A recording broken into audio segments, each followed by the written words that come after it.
갑자기 내게 나타나준 너, 난 아무 말도 할수.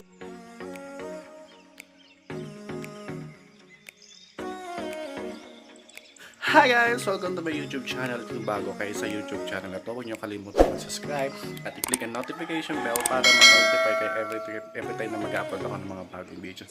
So, bali ngayon guys, ang gagawin is magluluto ako ng ginataang gabi or laing. Kasi ang ginataang gabi is tawag dito sa lugar namin, dito sa Bicol region. Bali, ang procedure na gagawin natin ngayon is magluluto tayo ngayon guys sa uling. Kasi mas masarap daw magluto kapag sa uling tayo. Ayan guys, luto na tayo!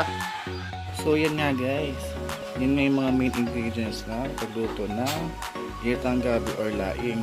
So bale, ito yung gabi na puno, yung tangkay kung tawagin.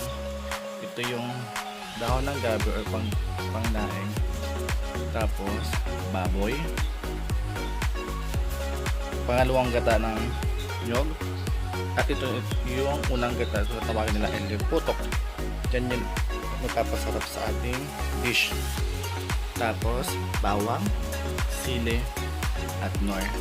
May mga kulang na ingredients dyan guys, kasi iba dyan naglalagay ng luya, tanglad, or kung anong gusto nilang luto sa kanilang lutong laing. Bali, yan lang yung mga main ingredients na gagamitin natin for ginataang gabi or laing. Guys, lagay na natin yung pan para uminit na siya. Una natin ilalagay guys ay yung pangalawang gata. Pangalawang gata nun dyan guys.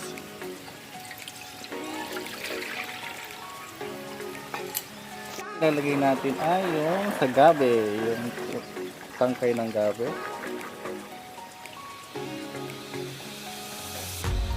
Sunod, yung baboy, ating bangot.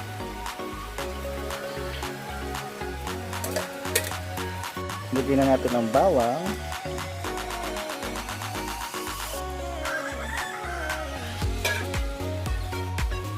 sili, at more cubes. Bali guys, nagluluto pa tayo ngayon sa uling para mas masarap. Dun sila guys para umilalim yung ibang mga nasa ibabaw. At maghintay lang tayo ng ilang minuto para maglambot yung tangkay ng gabi. Kaya di pa siya kumukulo. Hintay muna tayo ng ilang minuto para kumulo siya. Tignan natin guys kung kumulo-kulo na. Ngayon guys, kumukulo na siya. Ilalagay na natin ang dahon na main ingredients. Ang dahon na laing gabi.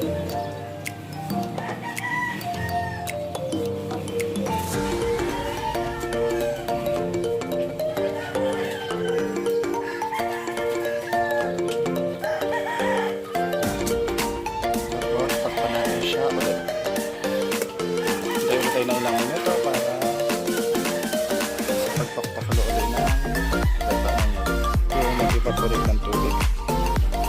Kaya kumukulo na siya unting-unting yung evaporate ng tubig. Hindi ulit tayo na ilang minuto. Ayan guys, haluin na natin siya ulit para mas umilalim yung mga nasa ito. Unti-unti na nag-evaporate ng tubig. At pag nag-evaporate siya, pag na siya, ilalagay na natin yung lipot o yung pinaka-gata ng nyog. Guys, kita nyo naman. Simula pa lang, asarap na. Uli guys, para mag-evaporate ulit yung tubig na o yung halawang gata ng nyog. Natin kung malapit na siyang mag-evaporate. Maibas.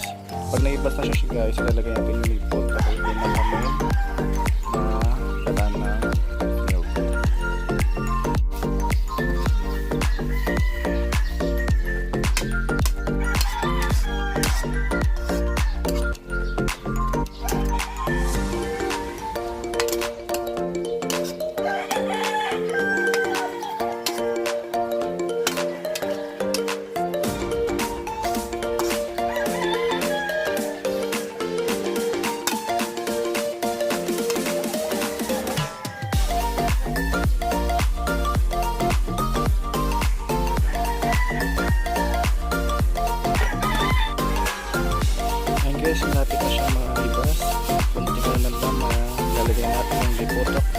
para maluto na ating ginataang laing.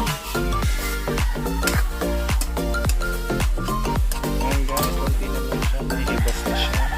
At yun na nga, ilalagay na niya so yung gata ng niyog. Tapos hawin natin guys para kumalat yung gata ng niyog.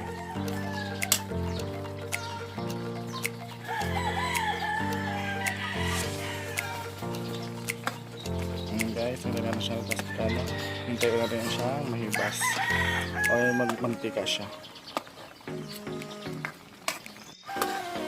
Ngayon guys, umuusok-usok pa talaga siya kasi sobrang init.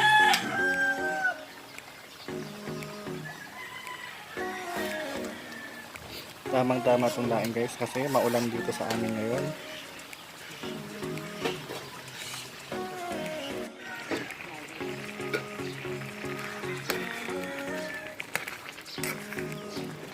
Ngayon guys, kita nyo, creamy yung gata.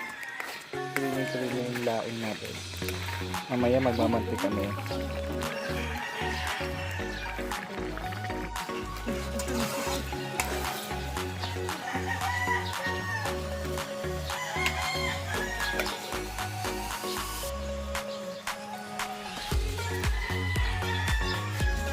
Guys, alang ano na lang, malapit na siyang maluto at mahihibas na at mamamantika na siya. Konting tiis na lang guys, maluluto na ating ginataang laing. Ano yun?